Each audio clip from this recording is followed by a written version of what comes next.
Hi. Hello. నమస్తే అందరికి. Welcome to my channel. ఇప్పుడు మనం చెప్పుకోబోతున్న స్టోరీ 'అతనితో కలిసిన రాత్రి' ఎపిసోడ్ 85. స్టోరీ చదివే ముందు ఛానల్‌ని తప్పకుండా సబ్స్క్రైబ్ చేసుకొని, లైక్ చేయండి. ఆడాళ్ళందరూ కలిసి విక్రమ్ ఒక్కడినే చేసి తిడుతూ ఉంటే, అన్వి పాప మాత్రం చక్కగా ఐస్ క్రీమ్ సాయంత్రం నాకేసి విక్రమ్‌ని నవ్వుతూ చూస్తూ ఉంటుంది. పెద్ద ఘనకార్యం చేసి వచ్చి. అయినా 6 నెలల పిల్లకి నీకు ఐస్ క్రీమ్ పెట్టాలి అని ఎలా అనిపించిందిరా? తనకి జలుబు చేయాలి. అప్పుడు చెప్తానురా నీ సంగతి అని మంజుల గారు మనవరాలిని ఎత్తుకొని బుడ్డిదానికి మూతి చేతులు కడగడం కోసం వెళ్లారు. మాది కూడా సేమ్ డైలాగ్ అన్నట్టు అను ఇంకా మహేశ్వరి గారు విక్రమ్‌కి వాడి చూపులు విసిరి వాళ్ళ పనికి వాళ్ళు వెళ్ళిపోవడంతో ఇదేంట్రా వీళ్ళు ఇలా తగులుకున్నారు నన్ను అని నీరసంగా వచ్చి జై పక్కన కూర్చున్నాడు విక్రమ్. మరి పాపకి జలుబు చేస్తే ఎలారా? తనకి ఐస్ క్రీమ్ పెట్టాలని ఆలోచన అయినా నీకెలా వచ్చిందిరా? తనని తీసుకొని ఒక్కడివే బయటికి వెళ్ళావు. అసలు తను ఆగిందా నీ దగ్గర? అని అడిగాడు జై. మా యమ్మ చక్కగా ఆగిందిరా. పైగా ఒళ్ళో కూర్చుంటుంది కదా ఇప్పుడు. చక్కగా బొమ్మలన్నీ కొనుక్కుంది. అక్కడ పిల్లలు ఐస్ క్రీమ్ తింటూ ఉంటే నోట్లో వేళ్ళు పెట్టుకొని చప్పరిస్తూ ఉందిరా. ఐస్ క్రీమ్‌కి ఏం కాదులే అని తీసుకున్నాను. కానీ ఇంటికి వచ్చాక ఇంత పెద్ద యుద్ధం జరుగుతుందని అనుకోలేదురా అయ్యా! పైగా తను చక్కగా తింది. ఏం కాలేదు కూడా. అందుకే కొనిచ్చాను. లేకపోతే కొన్ని ఇవ్వకపోయేవాడిని అని విక్రమ్ చెప్పడంతో ఏం కాదులే. నీ కూతురికి ఐస్ క్రీమ్ నచ్చినట్టుంది. కాస్త పెద్దయ్యాక నీ కూతురు అవి లేకపోతే ఊరుకోదు. నువ్వు తనకి అవి తీసుకురాక మానవు. కాబట్టి ఇంట్లో దబిడి దిబిడే నీకు రోజు.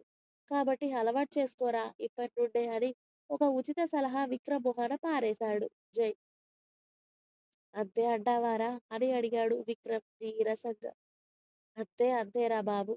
అని జై చెప్పడంతో అలాగేలే ఇకేం చేస్తాం కూతురు కోసం ఆ మాత్రం పడాలి కదా! అన్నాడు విక్రమ్ బాబు.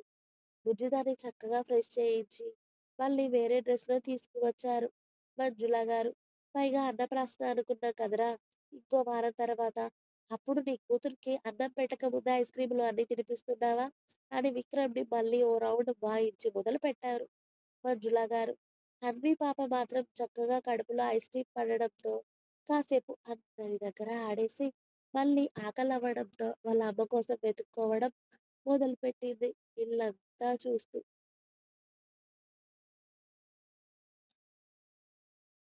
అను వేరే పనిలో ఉండడంతో, "అమ్మా అను, ఆ పని నేను చేస్తానురా తల్లి.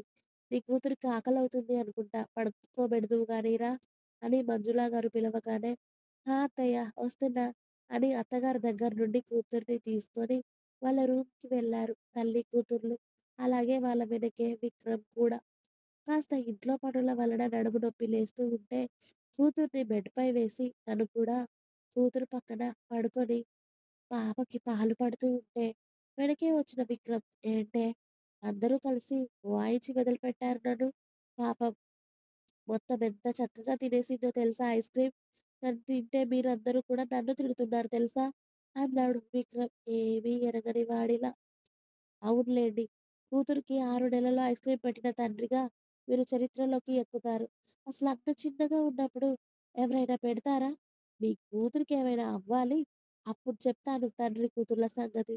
అని అను పాపకి పాలు పడుతూనే వార్నింగ్ ఇస్తుంది విక్రమ్‌కి. ఒసేయ్! ఏదో తెలియక చేశాను. దానికే ఇంత వార్నింగ్ ఇవ్వాలా? అనుకుంటూ అను వెనకాల నుండి ఆమెని హగ్ చేసుకున్నాడు విక్రమ్. ఓయ్! ఇప్పుడు మీరేం చేస్తున్నారు? పాప పడుకుంటుంది. కాస్త దూరంగా ఉండండి అంది అను. ఒసేయ్! ఇప్పుడు నేనేమైనా అన్నానా? నాకు లేనిపోని ఐడియాలు ఇచ్చేది నువ్వేనే అంటూ అనుని ఇంకా దగ్గరికి లాక్కొని అను పాప అని స్వీట్‌గా పిలిచాడు విక్రమ్.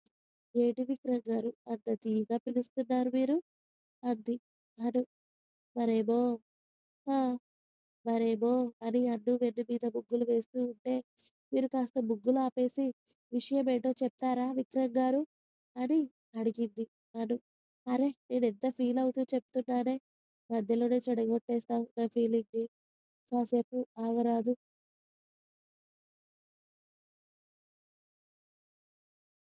నేను చెప్పే విషయాన్ని నన్ను మనసారా ఫీల్ అవ్వనివ్వవానే నన్ను అన్నాడు విక్రమ్. సరే ఆ ఫీలేదో మీరు ఫీలయ్యే చెప్పండి. నేనాలోపు కాసేపు పడుకుంటాను. ఆ ఫీలింగంతా కూడా మీరు నేను నిద్ర లేచిన తర్వాత చెప్పండి అని పాప వైపు తిరిగి పడుకుంది. అను దొంగ మొహందాన. నీకీ మధ్యలో సెటైర్‌లెక్కువవుతున్నాయి. నేనిక్కడ మాట్లాడుతూ ఉంటే మొగుడు అన్న భయం కూడా లేకుండా అటువైపు తిరుగుతావా? నీ సంగతి ఇప్పుడు కాదు. మన ఇంటికి వెళ్ళాక చెప్తాను ఉండు అన్నాడు విక్రమ్ ఉక్రోషంగా. అబ్బా! మీరే అన్నారు కదా ఏదో చెప్తాను అని. దానికి కూడా నన్నే అనాలా? ఒక్క నిమిషం ఉండండి. పాప పడుకుంది అని పాపని సరిగ్గా పడుకోబెట్టి విక్రమ్ వైపు తిరిగి ఇప్పుడు చెప్పండి మీ బాధేంటో అని అంది అను.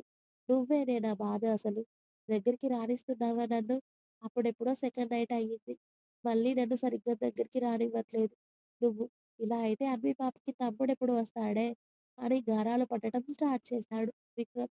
అబ్బా! విక్రమ్ గారు అన్వి పాప ఏమి ఇప్పుడు పెద్దది కాదు. తనకి ఇప్పుడే అవసరం లేదు తమ్ముడు. అన్వి పాప చక్కగా నడిచి ఆడుకుంటూ స్కూల్‌కి వెళ్ళే టైంకి తమ్ముడి గురించి ఆలోచిద్దాంలెండి. ఇప్పుడేం అవసరం లేదు. నాకున్న ఒక్కదాంతోనే ఇంట్లో సరిపోవడం లేదు. అలాంటిది ఇప్పుడే ఇంకొకరంటే నా వల్ల కాదమ్మో! మీరు అలాంటివి ఉంటే ఇప్పుడే ఆలోచనలు తీసేయండి. కాస్త 3, 4 సంవత్సరాల తర్వాత వరకు అలాంటి విషయాలు నా దగ్గరికి తీయకండి అంది. అను. ఏంది 3, 4 సంవత్సరాలా? అంత లేదు. 1 ఇయర్ ఇస్తాను. కావాలంటే తీసుకో.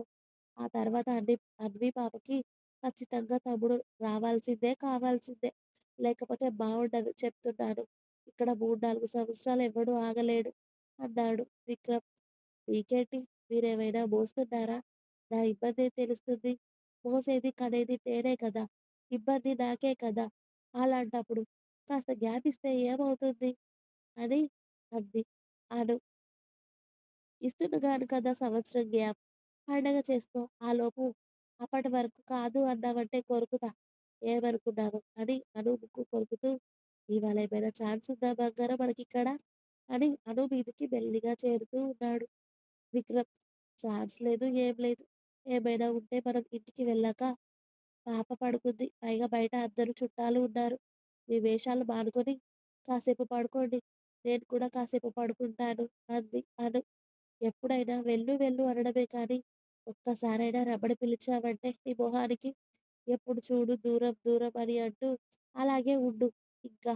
అన్వి పాపకు తమ్ముడు వచ్చినట్టేలే అని కోపంగా అను నడుము గిల్లి మళ్ళీ ఆమెనే గట్టిగా చుట్టుకొని పడుకున్నాడు విక్రమ్.